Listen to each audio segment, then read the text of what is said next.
toi qui regardes cette vidéo. Quand on était petit, notre rêve à tous c'était de devenir un super-héros. Certaines personnes s'inspirent de Superman, de Spider-Man, mais mon super-héros à moi c'est Jean-Marie Le Pen. Bien évidemment. Il a le pouvoir de rejeter les gens dehors si ça c'est pas un beau pouvoir. Pour ceux qui n'auraient pas compris, ceci est une blague, une vanne, un camion, un bus, une voiture, un hélicoptère. Bon maintenant je vais t'aider à réaliser ton rêve et je vais te donner 5 conseils pour que tu deviennes un super-héros.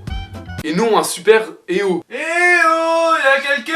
Ça par contre c'était vraiment de la... Conseil numéro 1, essaye d'avoir un beau costume. Parce que mec, t'es un super-héros, t'es pas n'importe qui, t'as quand même de la crédibilité à avoir. Franchement, si un jour tu vois un super-héros débarquer comme ça, appelle-moi. S'il te plaît, appelle-moi. Je suis un super-héros et j'aime les chats. Ta gueule, toi. Conseil numéro 2, essaye d'avoir quand même des pouvoirs assez cool. Tu vois, Spider-Man il peut se balancer en temps des toiles d'araignée, Superman il peut voler en tirant des rayons laser, mais toi, qu'est-ce que tu sais faire? Moi, mon pouvoir, c'est que je peux être invisible dans le noir. Mais maman, éteins la lumière! Non mais ça c'est nul, ça sert à rien, faut trouver un truc original, tu peux pas devenir un super-héros en faisant un truc comme ça. Bah, moi, en fait, je peux arrêter le temps. Le problème, c'est que ça m'arrête aussi. Je sais pas où je suis tombé, mais j'y suis bien tombé. Oh que oui. Je reviens 2 secondes à Jean-Marie Le Pen, parce qu'en fait c'est un peu mon étoile polaire, tu vois, sans lui je suis perdu. Juste pour dire qu'il n'a pas un pouvoir, mais 2. Il a le pouvoir de rejeter les gens dehors, et l'extrême droite.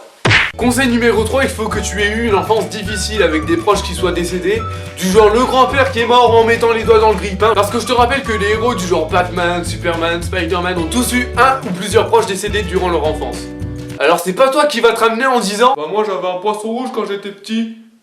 Il est mort quand j'avais 5 ans. Il s'appelait Robert. reviens ici le chat. Est-ce qu'on peut au moins savoir ton prénom, toi qui interviens depuis tout à l'heure? Je suis un super-héros. Conseil numéro 4, il faut que tu aimes l'argent. Parce que tu crois franchement qu'un jour Superman il s'est levé et il s'est dit je dois sauver le monde. Non, il s'est levé et il s'est dit Je dois me faire de l'argent et prendre les gens pour des cons. tu sais, Superman il a pas que ça à faire, il doit aussi regarder tellement vrai, je sais pas. Bref, les super-héros ils sont comme moi, ils vivent pour l'argent. Vous savez qu'il y a quand même des gens qui arrivent à croire à ce genre de blague. 5e et dernier conseil, ne pas être peureux. Parce que là, imagine, t'as ton ennemi en face de toi, c'est le combat final, le dernier des derniers. Et puis là, tu remarques que en fait... Non mais en fait, tu vois, il a des canons laser, du coup ça me fait un peu peur. Déjà que t'as pas de crédibilité, tu perds tout, y compris tes vêtements. Je vois pas de quoi tu parles. Bonjour, je m'appelle Assafin. Voilà, la vidéo touche donc à sa fin. Touche à sa fin, touche à sa fin, c'est moi. J'espère qu'elle t'aura plu, n'oublie pas le petit pouce bleu qui fait toujours plaisir.